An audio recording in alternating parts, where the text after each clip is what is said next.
Meitä onkin vissiin just 20 joukkuetta, vaikka se joukkue numero 20 on viimeinen joukkue. Lamppeni Kaisa lähti kuin raketti. Elikkä nimi Lentävät Celtic ei ole yhtään tuulosta tempattu, se näkyy tuossa. Siellä lennetään. Liidettiin ohi.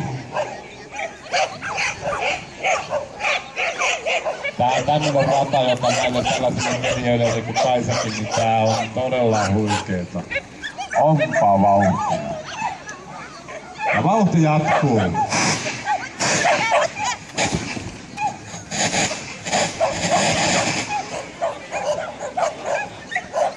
Niin saa olla näköä tämän joukkueradan lähes.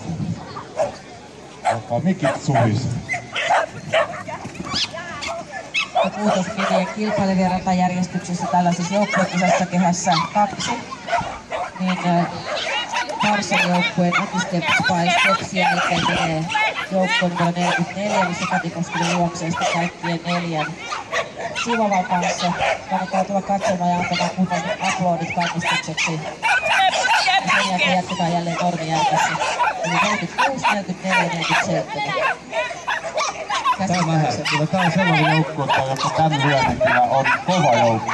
Mikä joukkue? Tää Lentävät Celtic. Nää lentää todella.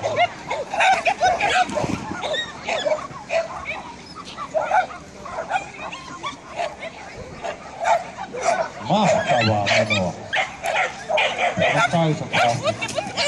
Ei, Jämseni Sari, ei kun anteeksi. Kampeni Kaisa taas ankkurilla.